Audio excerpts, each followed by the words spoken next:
Hello student, आज का हमारा पेपर उत्तराखंड कनिष्ठ सहायक, उत्तराखंड वन आरक्षी, उत्तराखंड पुलिस का जो आने वाले समय में पेपर आयोजित करने वाला है यूके ट्रिपल एससी, उसमें हिंदी के पैटर्न को लेकर के हिंदी में किस तरीके से वो प्रश्न बना रहा है, कहाँ से कितनी मात्रा में आपके क्वेश्चन उठाएगा, इसको लेकर के हमने ये मॉडल पेपर बनाया है।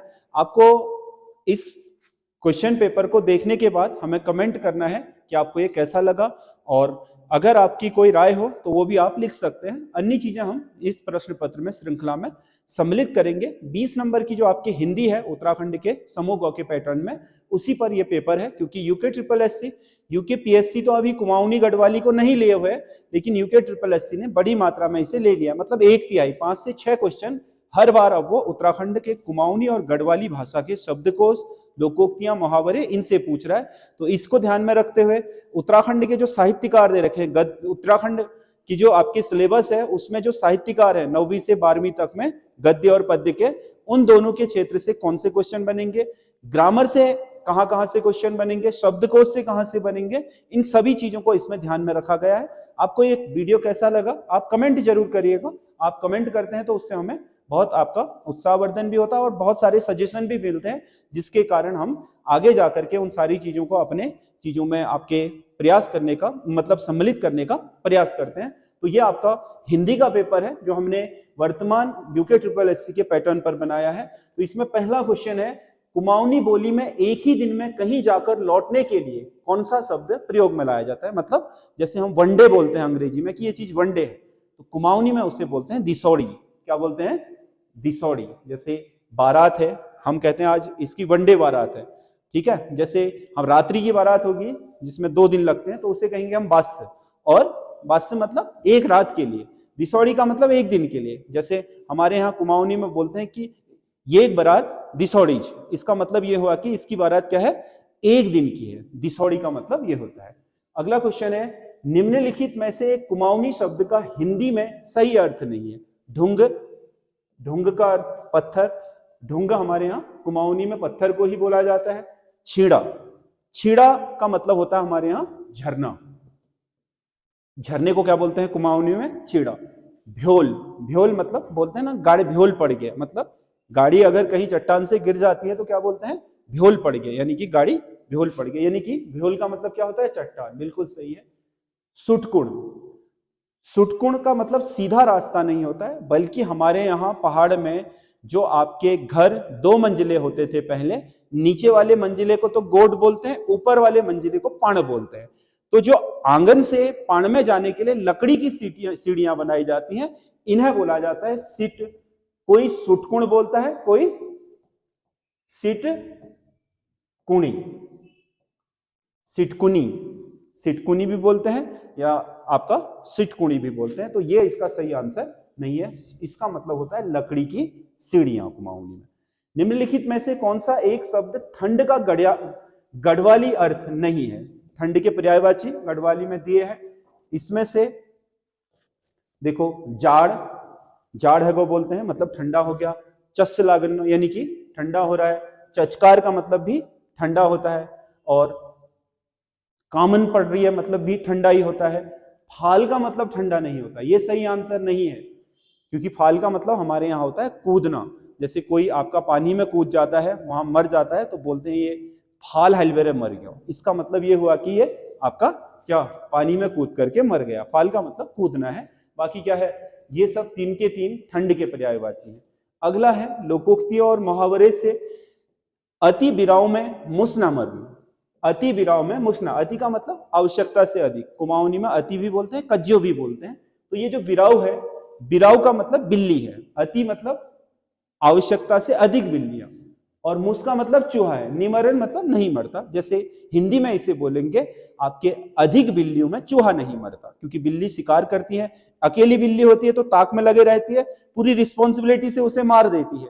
जब एक से अधिक बिल्लियां हो जाती हैं तो वो रिस्पॉन्सिबिलिटी को भूल जाती हैं। कहीं ना कहीं उनके बीच संवाद के दौरान ऐसा कुछ हो जाता है जिससे चूहा सतर्क होकर के भाग जाता है।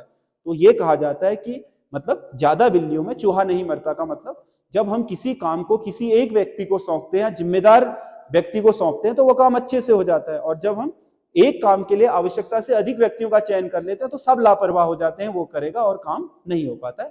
तो इसका मतलब क्या हुआ, आवश्यकता से अधिक लोगों के होने पर काम सफल नहीं होता। अगला क्वेश्चन है, गढ़वाली में कौन सी पिनौक पातक पानी, मतलब पिनौक पातक पानी, पिनौक मतलब क्या होता है, पिनौक बोलते हैं हमारे गढ़वाली और कुमाऊनी में, पिड़ौ बोलते हैं आपके अरबी। अरबी का जो बड़ा पत्ता होता है छतरी के आकार का, उसका जो पत्ता होता है उसकी ऊपरी सतह बहुत मुलायम होती है। जब उस पर पानी गिरता है तो वो आपके उसकी पानी की जो बूंद होती है वो पृष्ठीय तनाव के कारण गोल होती है और वो उसकी सतह को पकड़ नहीं पाती है। अगर उस पत्ते में थोड़ा भी हलचल होगी तो वो पानी इधर से उधर भागेगा, वो बूंद इधर उधर भागते रहेगी, वो स्थिर नहीं हो पाती है। तो थोड़ी सी भी हलचल में वो भाग जाती है। तो इसका मतलब ये हुआ कि इधर उधर करती है। तो पिड़ौ पातापान उस व्यक्ति के लिए कहते हैं कि ये जो ज्यादा इधर की उधर करता है, यहाँ की वहां, जो स्थिर व्यक्ति नहीं है, एक जगह ठहराव नहीं होता है जिसमें, तो उस व्यक्ति के लिए कहा जाता है पिड़ौ पातापान। ये पिड़ौ पातापानची, इसका मतलब क्या हुआ, ये व्यक्ति क्या है, बहुत हल्का आदमी है जो कभी भी इधर से उधर चला जाता है। तो इसका सही आंसर होगा इधर की उधर करने वाला। अगला है, अब ये मैंने साहित्य से उठाया है, कौन सी एक माखनलाल चतुर्वेदी की रचना नहीं है, आपके साहित्य के सिलेबस में है माखनलाल चतुर्वेदी, भग्नदूत नहीं है माखनलाल, ये अज्ञेय की है भग्नदूत।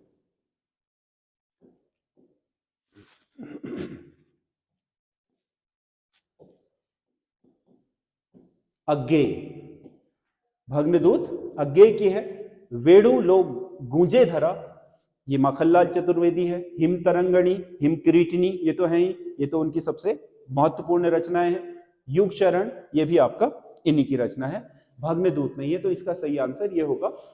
किसी भी तरीके से पूछा जाता है, देखो साहित्य में आपने साहित्यकार का जीवन परिचय, उपनाम, उनके पत्र पत्रिका के क्षेत्र में संपादन, उनकी काव्य रचनाएं कौन सी हैं, निबंध कौन से हैं, उपन्यास कौन से हैं, उनके आपके अन्य जैसे यात्रा वृत्तांत हैं, संस्मरण हैं, जीवनी लिखी है, तो वो कौन से हैं, इस संदर्भ में भी आपको ध्यान रखना पड़ेगा। ये नहीं कि ये रट दिया, ये इसका है, ये इसका है, इसमें फंस जाओगे आप, क्योंकि ये इसका है साथ साथ वो कभी कभी इस तरीके से भी मिलान करने के लिए पूछ लेता है कि फलानी चीज उपन्यास, फलानी चीज कहानी, तो ऐसे भी। जैसे अगला क्वेश्चन आपका आ रहा है,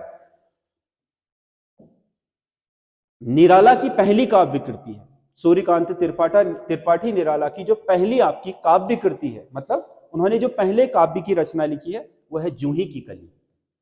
ये सारी है तो उनकी काव्य रचना ही, लेकिन इनमें से जूही की कली उनकी पहली काव्य रचना है।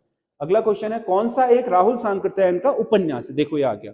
राहुल सांकृत्यायन ने उपन्यास भी लिखे हैं, कहानी भी लिखा है, यात्रा वृत्तांत भी लिखा है, संस्मरण भी लिखा है, जीवनी भी लिखा है। जैसे वोल्गा से गंगा तक उनका कहानी संग्रह है, बहुरंगी मधुपुरी कहानी संग्रह है, सिंह सेनापति उपन्यास है, और जो मेरी जीवन यात्रा है वो आपका राहुल सांकृत्यायन का जीवनी है, आत्मकथा। जीवनी नहीं कहेंगे, आत्मकथा। आत्मकथा और जीवनी में अंतर होता है। जब हम किसी के जीवन वृत्तांत को हम लिखते हैं किसी दूसरे के, तो वो जीवनी होती है। जब हम अपने जीवन वृत्तांत को खुद ही लिखते हैं तो उसे हम आत्मकथा बोलते हैं। आत्मकथा का मतलब ऑटोबायोग्राफी, जो हम स्वयं लिखते हैं, और जीवनी का मतलब बायोग्राफी, जो दूसरा भी लिख सकता है। अगला क्वेश्चन है, निम्नलिखित में से किस राजस्थानी उपबोली को ढूंढारी कहा जाता है। राजस्थानी की उपबोली, आपको पता है हिंदी की 5 उपबोलियां हैं, राजस्थानी, पूर्वी, पहाड़ी, पश्चिमी और बिहारी, और इनकी 17 आपके क्या हैं, उपबोलियां हैं। 5 उपभाषाएं हिंदी की, फिर उन उपभाषाओं की प्रत्येक की अपनी उपबोलियां हैं। जैसे आपका राजस्थानी है, राजस्थानी की 4 उपबोलियां हैं, इसे मेवाती, मारवाड़ी, मालवी और आपका जयपुरी बोलते हैं। जयपुरी जो बोली है उसी को ढूंढारी कहा जाता है, जयपुरी का ही ढूंढारी कहा जाता है। इन चारों में से जयपुरी सही आंसर है। अगला क्वेश्चन है, कार्यालय आदेश में अधिकारी का हस्ताक्षर किस स्थान पर आएगा। ये पत्र से है, ये वाला कहां से था, हिंदी भाषा और हिंदी का जो लिपि है उसके इतिहास से था, वहां से भी एक क्वेश्चन आएगा। कार्यालय आदेश ये कहां से है, पत्र लेखन से, यहां से भी आपको एक क्वेश्चन आएगा। कार्यालय आदेश में अधिकारी का हस्ताक्षर किस ओर होता है। जब हम कार्यालय आदेश लिखते हैं, मान लो ये कार्यालय आदेश है, ये कार्यालय आदेश, तो इसका जो फॉर्मेट है यहां पर से लिखा जाएगा, जिस व्यक्ति को ये कार्यालय आदेश लिखा जाता है। कार्यालय आदेश किस में लिखा जाता है? मान लो आपकी कहीं, आप कर्मचारी हो, आपकी ड्यूटी कहीं लगानी है, आपका ट्रांसफर होना है कहीं, आपकी छुट्टी अर्जित अवकाश वगैरह स्वीकृत होने हैं, आपको किसी ड्यूटी के लिए आपको रिलीव करना है, कहीं से आकर के आपको ज्वाइन कराना है, इन सब में कार्यालय आदेश आते हैं, कार्यालय आदेश लिखे जाते हैं। जो उस विभाग का अध्यक्ष होता है उसके द्वारा हस्ताक्षर यहाँ होते हैं, यानी कि पत्र के नीचे दाहिनी ओर, दाएं, तो क्या होगा? कार्यालय नीचे दाहिनी ओर लिखा जाएगा, नीचे दाहिनी ओर कार्यालय आदेश में। अगला क्वेश्चन है सख्या आगमन। सख्यागमन शब्द में कौन सी संधि होगी? अगर सख्यागमन को हम तोड़े तो ये होगा सखी धन आगमन। आगमन, पहले पद का अंत हुआ है बड़ी ई में, देखो स्वर संधि होगी। दूसरे पद का आरंभ हुआ है आ में, जब दोनों जगह स्वर आ जाएं तो वो होती है स्वर संधि। अब ई और आ को साथ बोलो, या, क्या बनेगा? या, बन गया है व्यंजन। तो होगा क्या? संधि में और कोई जगह कोई परिवर्तन नहीं होता है, हमेशा ये याद रखिएगा, आगे पीछे का सारा वही रहेगा। पहले पद का अंतिम वर्ण, दूसरे पद का आरंभिक वर्ण, नई ध्वनि बनाएंगे, बाकी कोई चेंज नहीं होना है। जैसे इन दोनों ने मिलकर के या बना दिया। अब क्योंकि ख में से मात्रा हट गई है तो ख हो जाएगा आधा, क्योंकि हलंत लग जाएगा इसमें, या आधा वैसे भी लिख सकते हैं, जैसे ऐसे भी लिख सकते हैं। आधे ख को किसी भी चीज से हम मात्रा हटा लेते हैं स्वर की, तो व्यंजन अपने आप में क्या होता है? हलंत या आधा हो जाता है। तो ये जो आपका ये है ख, उसके बाद क्या बन गया था इन दोनों का? या, फिर आगे ग म न, पूरा वही है। तो इसे हम लिखेंगे सख्या गमन। सख्या गमन, यण संधि। जहां पर आप व्यंजन संधि में कभी, स्वर संधि में कभी भी याद रखिए, जो आपका दीर्घ संधि होगी उसमें बनेंगे दीर्घ स्वर, यानी कि दो ध्वनियां मिलकर के आ बनाएंगी, या बड़ी बनाएंगी या बड़ा ऊ बनाएंगी। गुण संधि में क्या होगा? दोनों वर्ण मिलकर के, पहले पद का अंतिम और दूसरा, संधि स्थल पर जो ध्वनि बनेगी गुण संधि में, वो क्या बनेगी? या तो बनेगी आपका ए या ओ या अर, ये ध्वनि बन रही है तो गुण संधि। यण में क्या बनेगी? ई वाले का आपका य बन जाता है, उ वाले का वो बन जाता है, और री वाले का रौ बन जाता है। ये यण में ये ध्वनियां बनेंगी थी। वृद्धि में क्या बनेंगी? फिर वृद्धि में ए आई का आई हो जाएगा और ओ औ का औ हो जाएगा। और जो आपका अयादि होती है, अयादि संधि, अयादि संधि में क्या बनेंगे? जो आपका अयादि संधि में ए आई के साथ जो होगा अय और आय, और औ के साथ, ओ औ के साथ जो होगा, ओ के साथ होगा तो औ, और औ के साथ होगा तो आ। अगर आपको पता चल गया कि ये ध्वनि कैसे बन रही है तो आप किसी भी स्वर संधि को पहचान लोगे।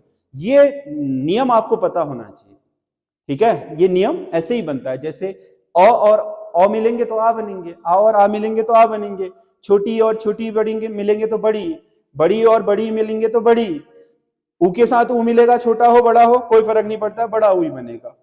औ के साथ अगर ई मिलेगा तो ए बन जाएगा, औ के साथ उ मिलेगा तो ओ बन जाएगा, औ के साथ री बनेगा तो अर बन जाएगा। वैसे ही अगर ई के साथ अ मिलेगा तो यो बनेगा, उ के साथ अ मिलेगा तो वो बनेगा, और उ के साथ री मिलेगा तो रौ बनेगा, ठीक है? तो इस तरीके से ये नियम आपको पता होने चाहिए संधि के। तो इसमें होगी आपकी यण संधि। क्या होगी? यण संधि। अगला, कौन सा एक विलोमार्थक जोड़ा सही नहीं है? विलोम, अब ये शब्द से आ गया, देखो, निषिद्ध, विहित, बिल्कुल सही है। निषिद्ध का मतलब किसी जगह पर किसी चीज को रोक देना, और विहित मतलब परमिशन दे देना। उच्छ्वास और निश्वास, उच्छ्वास का मतलब अंदर लेना, निश्वास का मतलब छोड़ना, सही हो गया। धृष्ट मतलब जो उद्दंडता करता है, विनीत का मतलब जो बहुत सौम्य होता है, ये भी सही है। विवर्तक और अनावर्तक, ये आवर्तक के विलोमार्थक हैं दोनों। आवर्तक का अनावर्तक और विवर्तक दोनों विलोम होते हैं, इसका मतलब ये दोनों पर्याय है ना कि विलोम। तो इसका सही आंसर डी होगा। अब है आपका, ये थे किससे? शब्दकोश से। अब देखो हिंदी वर्णमाला में किस वर्ग के व्यंजन स्पर्श संघर्षी होते हैं। स्पर्शी व्यंजन आपको पता है क से लेकर के म तक 5 वर्णों में टोटल 25 वर्ण आपके स्पर्शी वर्ण होते हैं हिंदी वर्णमाला में। उसमें से जो स्पर्शी होने के साथ संघर्षी भी हैं, स्पर्शी संघर्षी व्यंजन बोलते हैं च वर्ग को। च, छ, ज और झ, ये वर्ण होते हैं स्पर्शी संघर्षी, यानी कि च वर्ग स्पर्शी भी होता है और संघर्षी। स्पर्शी तो है ही, क से लेकर के म तक सभी स्पर्शी होते हैं। अगला क्वेश्चन है, निम्नलिखित में से कौन से शब्द अविकारी होते हैं? अविकारी मतलब जिन शब्दों में विकार उत्पन्न नहीं होता। देखो संज्ञा है, विकारी है, जैसे लड़का एक संज्ञा शब्द है, ठीक है। और विकारी का मतलब जिनमें लिंग वचन काल के कारण क्या आ जाए, विकार। जैसे लड़का है, लिंग बदलते ही इसी का लड़की हो जाएगा, वचन बदलते ही इसका लड़के हो जाएगा, यानी कि विकारी शब्द है ये। संज्ञा शब्द विकारी होते हैं। क्रिया शब्द भी, ठीक है। जैसे उसको आपने लिखा उसको या उसे, उनको, ठीक है, ये इसी से बने हैं। तो इसका मतलब क्या है, ये एक वचन है, ये बहुवचन है। तो सर्वनाम शब्द भी क्या हो जाते हैं, सर्वनाम तो है ही नहीं। क्रिया शब्द, क्रिया जैसे पंखा चल रहा है। अगर पंखा स्त्रीलिंग होता, जैसे घड़ी है, चल रही है, तो ये रहा शब्द क्या है, आपका क्रिया शब्द है। एक लिंग के साथ ये रहा आ रहा है, दूसरे लिंग के साथ ये रही हो जा रहा है, तो इसका मतलब ये भी परिवर्तित हो जाता है। अव्यय शब्द ये परिवर्तित नहीं होते, जैसे किंतु, और, कोई भी ऐसे शब्द जो क्या हो, क्रिया विशेषण हो, समुच्चय बोधक हो, संबंध बोधक हो, आपके संबोधन बोधक हो, यानी कि विस्मयादि बोधक, और या निपात हो। ये 5 प्रकार के जो शब्द होंगे वो अव्यय शब्द कहलाएंगे। और अव्यय शब्द हमेशा अविकारी शब्द होते हैं, इनमें कभी विकार उत्पन्न नहीं हो सकता। विशेषण में हो जाता है, जैसे सुंदर सुंदरी हो जाएगा, मतलब लिंग के या काल के या वचन के अनुसार जिनमें परिवर्तन हो जाता है, इनमें नहीं होगा। लिंग बदले, काल बदले, वचन बदले, ये हमेशा अव्यय शब्द अपनी यथावत स्थिति में ही। गांधी को राष्ट्रपिता कहा जाता है, रेखांकित पद होगा, रेखांकित पद, ये देखो गांधी शब्द को रेखांकित किया है। राष्ट्रपिता कहा जाता है व्यक्तिवाचक संज्ञा, जातिवाचक संज्ञा, विशेषण और नामबोधक क्रिया। आपको पता है गांधी शब्द अपने आप में क्या है, एक जाति को बिलोंग करता है। गांधी बहुत सारे लोगों का नाम होगा, परंतु यहां गांधी देखो राष्ट्रपिता कहा है, राष्ट्रपिता एक ही गांधी है, कौन, महात्मा गांधी, यानी कि ये गांधी शब्द जाति को बिलोंग नहीं करता है, बल्कि किसको, मोहनदास करमचंद गांधी के लिए आया है, ये महात्मा गांधी के लिए। इसका मतलब ये व्यक्तिवाचक संज्ञा है। वैसे अगर कहे गांधी, अगर महात्मा गांधी के संदर्भ में गांधी ना कहे, जैसे रावत कह दे, जैसे क्या आपका मिश्रा कह दे, कोई भी जाति अपने आप में क्या होगी, जातिवाचक संज्ञा, क्योंकि उसमें बहुत सारे लोग आ जाएंगे। लेकिन गांधी शब्द भी वैसे ही जातिवाचक होगा। लेकिन यहां पर गांधी शब्द राष्ट्रपिता एक व्यक्ति के संबंध में है, तो ये व्यक्तिवाचक संज्ञा होगी। जब क्रिया आसक्तता के अर्थ में प्रकट की जाती है, तो तब क्या होता है, आसक्तता मतलब जहां क्रिया करने के संबंध में आप आसक्तता प्रकट करते हो। मुझसे चला नहीं जाता, मुझसे आपका सोया नहीं जाता, मुझसे खेला नहीं जाता, मुझसे पढ़ा नहीं जाता, आसक्तता नहीं जाता, तो वहां पर हमेशा भाववाच्य होता है, ये ध्यान में रखिएगा। क्या होता है, भाववाच्य, मतलब जहां पर क्रिया को प्रकट करने में आसक्तता हो। अगला क्वेश्चन है, अत्यंत शब्द में उपसर्ग क्या होगा, बताओ। अत्यंत शब्द 2 शब्दों से बना है, अति धन अंत, अति धन अंत। इसका अंत ई में हुआ है, इसका किस में हुआ है, औ में। यण संधि बन गई, तो ये बन गया यो, क्या बन गया, तो में से ई की मात्रा हती तो आधा हो गया, इन दोनों ने छोटी और ओ ने मिला करके यो बना दिया, आगे का वही रहना अत्यंत। देखो उपसर्ग पूछ रहा है, अगर प्रत्यय पूछता तो अंत होता, उपसर्ग पूछ रहा है तो आगे वाला क्या होगा, अति, अति उपसर्ग लगा है इसमें। अगला क्वेश्चन है,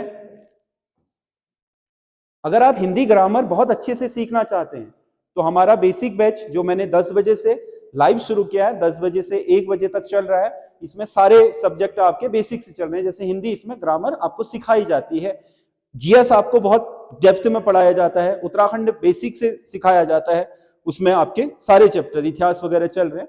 अगर वो ज्वाइन करना चाहते हैं और समझते हुए सारे उसको पढ़ना चाहते हैं तो उत्तराखंड कांस्टेबल करके हमने एक बैच लॉन्च करा है, उसमें सारी ये चीजें हो रही हैं। अभी 3 ही दिन हो रहे हैं और उसकी जो 3 दिन की क्लासेस हैं उसकी रिकॉर्डेड क्लास भी मिल जाएंगी, तो वो आप ज्वाइन कर सकते हैं। मैं आपको पहले भी बता चुका हूं। अभी वो हमारा पोर्टल ऐप हमारा खुला हुआ है, ओपन है, आप उसमें एडमिशन ले सकते हैं। वहां से ऐप खरीद करके आप हमें मैसेज छोड़ दीजिएगा, हमारा जो आपका नंबर है हम आपको ग्रुप में भी ऐड कर देंगे। तो उसमें सारी चीजें नए सिरे से चल रही हैं। 6 महीने का ये कोर्स है, 800 रुपया पर मंथ इसमें फीस है और 3 घंटे की रोज डेप्थ में क्लासेज हैं। अब 800 रुपया इसलिए रखा गया है क्योंकि ये कोई ऐसा कोर्स नहीं है कि जिसमें पेपर मिल जा रहे हैं, इसमें 3 घंटे की प्रॉपर क्लासेज हैं, 3 घंटे पूरे के पूरे। मतलब ये मान के चल लो कि अगर आप एक छोटे बच्चे का ट्यूशन भी पढ़ते हो तो आपको पता है 500 रुपया पर घंटे से नीचे कोई नहीं है। अगर आप 3 घंटे का एवरेज लगाते हो तो वो 1500-1600 रुपए पर मंथ बैठता है, 1500 रुपये। और उसके अलावा आपके हमारे यहाँ टेस्ट सीरीज भी उसी में होगी, रिकॉर्डेड क्लास भी मिल जाएंगी अगर आपसे छूट गई है तो उस हिसाब से उसको 800 रुपया रखा गया है, ताकि जो 3 घंटे के एवरेज है उसका जस्ट आधा उसमें फीस रहे। तो इसीलिए आप उसमें पर मंथ कर सकते हैं, पैकेज नहीं है।